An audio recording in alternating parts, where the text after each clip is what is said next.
Bonjour à tous.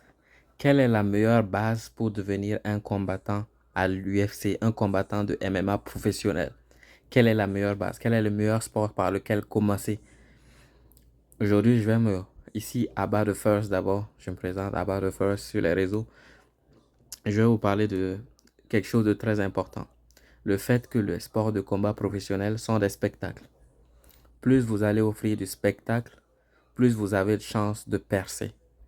Moins vous allez offrir du spectacle, moins vous aurez de chances de percer. Quels sont les gens qui offrent d'habitude le spectacle? C'est les boxeurs. J'explique. Par exemple, tous les combats commencent debout, en fait. Tous les combats de MMA commencent debout. On va boxer et là, si un ou l'autre veut, il peut initier la lutte ou des clinches. Les clinches, c'est vrai, on va s'approcher, accrocher l'adversaire avec un bras ou deux bras. Ou le coller contre la cage, par exemple. Tous les combats vont commencer debout et séparés. Et lorsqu'on voit les blessures en MMA, comme lorsque quelqu'un prend des dégâts, c'est à cause de la boxe qu'il a pris des dégâts. La lutte au jujutsu, la lutte, on va te mettre au sol. Le jujutsu, on va te soumettre. Mais il n'y aura pas de dégâts comme ça. Mais le nombre de coups, de poings et de pieds qu'on prend par combat, le nombre de coups de poing qu'on prend par combat, c'est énorme. C'est les points qu'on lance le plus. Les combattants qui lancent des coups de pied sont très rares. Principalement des coups de pied sont très rares. Tout le monde lance des coups de poing. Tout le monde va lancer des coups de poing et on donne des primes à ceux qui boxent. Ceux qui boxent sont ceux que le public va regarder le plus. Ils vont voir le sang, ils vont voir les dégâts, ils vont voir l'autre. Max Holloway, c'est ça, la boxe. Ilia Topuria, c'est ça, la boxe. On parle parfois de Hamza Chimaev et Hamza Chimaev aussi, la boxe. Il va boxer le gars, le ramener au sol et le terminer.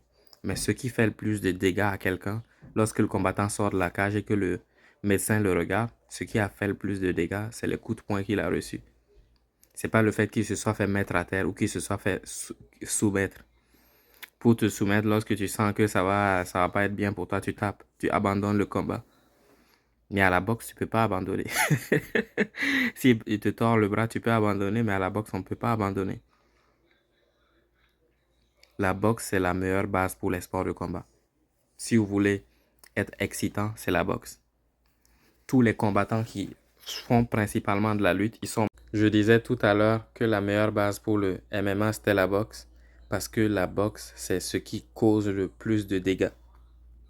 Chez quelqu'un, la boxe, le fait qu'on va lui donner des coups de poing, c'est ce qui va lui causer le plus de dégâts. Parce que si un gars de jiu-jitsu brésilien vous amène au sol, il n'y a pas forcément faire du ground and pound. C'est les lutteurs qui font du ground and pound. Même s'ils le font, ils ne vont pas le faire pendant longtemps parce qu'ils n'ont pas envie que vous vous échappez. Donc, ils vont essayer de vous terminer rapidement.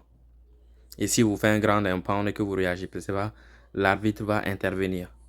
Alors qu'à la boxe, le combat peut durer 5 rounds. 5 rounds pendant lesquels vous prenez des parpaings dans la gueule.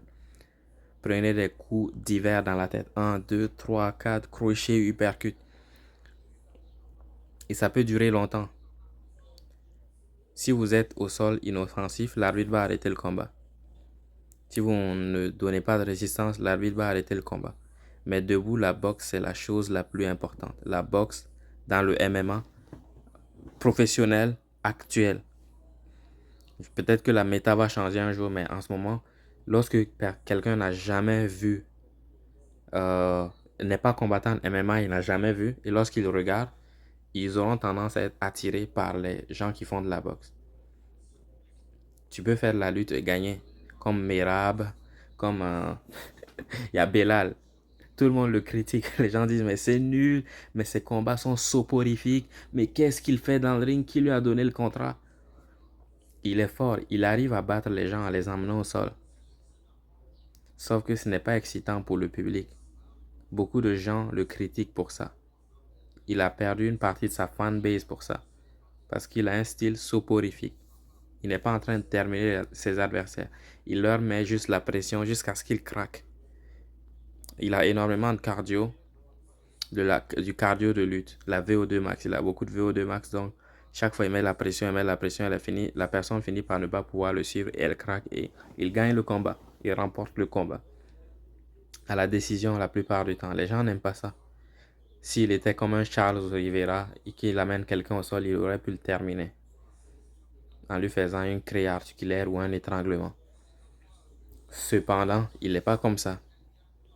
Donc, comment faire cette boxée? Les boxeurs sont plus excitants. Et la boxe est ce qui crée le plus de dégâts chez un combattant. Le kickboxing, on peut dire en général.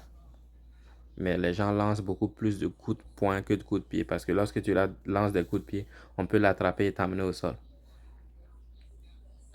José Aldo, il arrivait à lancer des coups de pied. Alex Pereira aussi, il arrive à lancer des coups de pied. Mais ce n'est pas très fréquent. Surtout les middle kicks sont très rares. C'est les low kicks ou les calf kicks. Les coups de pied dans les mollets. C'est ce qui est plus fréquent maintenant parce que la personne va attraper ta jambe et t'amener au sol. Si tu joues un middle kick contre Ousmane, il va finir par t'amener au sol. Contre Hamza Shimaev, il va t'amener au sol. Contre des lutteurs, ils vont t'amener au sol. La boxe, c'est ce qui crée le plus de dégâts. Donc, apprendre la boxe, ça te permet de prévenir de la majeure partie des dégâts. Si tu es un bon boxeur, le sol, tu peux le travailler après. Être un bon boxeur, la plupart des combats vont se passer debout en fait. Il y aura peu de gens qui vont... Comme avec un peu de lutte, on s'en sort mieux qu'avec juste un peu de boxe. Quand tu as un peu de boxe, tu vas te faire massacrer.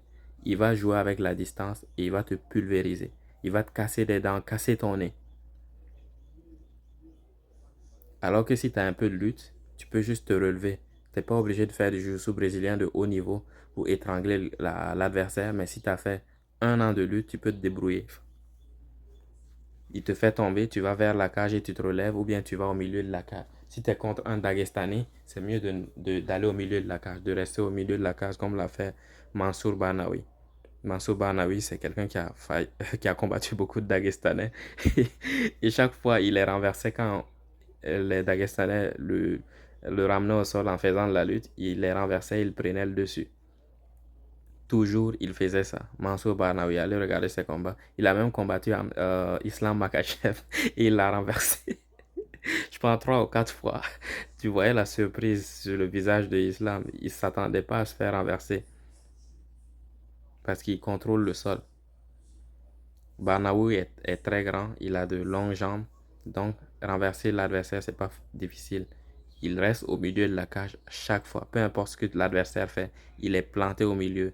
Il fait des rondes, mais il est planté au milieu. Il fait rien d'autre que rester au milieu de la cage. Quand on l'amène au sol, il reste au milieu de la cage et c'est facile de se relever lorsqu'on est au milieu de la cage que lorsqu'on est coincé contre la cage. La meilleure façon, la meilleure base pour le MMA, c'est la boxe pour tous les arguments que je vous ai présentés. Si vous n'avez pas une bonne boxe, vous allez vous blesser énormément. Casser les arcades, les coupures, toutes les coupures que vous voyez parfois sur les combattants, c'est de la boxe qui coupe. Et là, ça va prendre énormément de temps pour rééduquer. Et même Jack Emmett, c'est le combattant australien, il est roux. Je pense, ouais, il est roux. Emmett. Je ne sais pas contre qui il s'est battu encore, mais il a fait une très grande guerre contre un combattant et il s'est tellement lacéré le visage qu'il ne sent plus rien dans la partie gauche de son visage. Il ne sent plus la partie gauche de son visage. Est-ce que vous vous rendez compte de ce que ça veut dire? Il a plus de sensation. Il touche, il dit je sens rien, j'ai pas la sensation. Je n'ai plus le toucher dans la partie gauche de mon visage. À cause de tous les coups de poing qu'il a reçus. Il saignait tellement, il saignait profusément, abondamment après le combat. Ça m'a fait peur. Pourquoi j'ai arrêté de regarder les combats? Je regarde juste pour étudier certaines parties spécifiques, mais pas payer pour voir un combat, quelqu'un se faire tabasser. Bien sûr, chacun a sa façon de voir le monde. Moi, c'est comme ça que je le vois. La meilleure base pour le MMA, c'est la boxe. Un bon boxeur ne va pas prendre énormément de dégâts. Les adversaires pourront t'amener au sol. Mais tu vas pas prendre énormément de dégâts au sol parce que si tu ne sais pas quoi faire, l'arbitre va arrêter le combat. Mais debout, l'arbitre ne va pas arrêter le combat. Tu vas te prendre des 1-2 de temps en temps, juste pendant 3 rounds ou 5 rounds. l'arbitre ne va pas arrêter le combat. Alors qu'au sol, si vous restez trop longtemps couché et qu'il ne se passe pas énormément d'action, comme si le gars t'amène au sol, tu peux juste l'agripper et essayer de le maintenir. Si tu le maintiens pendant trop longtemps, l'arbitre va vous relever. Si tu maintiens ton adversaire trop longtemps au sol, l'arbitre va vous relever pour que vous recommenciez debout. Parce que pour les spectateurs, c'est la boxe. Quelqu'un qui n'a jamais regardé du MMA, tu montres deux personnes qui boxent, il va apprécier. Contrairement à des personnes qui sont à terre. S'ils sont à terre et que la personne n'a pas fait du jiu-jitsu brésilien ou de la lutte, il ne va pas comprendre ce qui se passe, il ne va pas pouvoir apprécier. C'est comme regarder un jeu d'échecs. Moi, je ne suis pas très bon aux échecs. Si je regarde une compétition d'échecs, je ne vais pas comprendre. Je vais dire, mais il bouge juste les pièces, c'est tout. Pourquoi je vais payer pour regarder ça? Alors qu'un professionnel va dire, oh, là, il a utilisé l'ouverture italienne. Là, il va faire un gambit. Là, il va roquer le roi.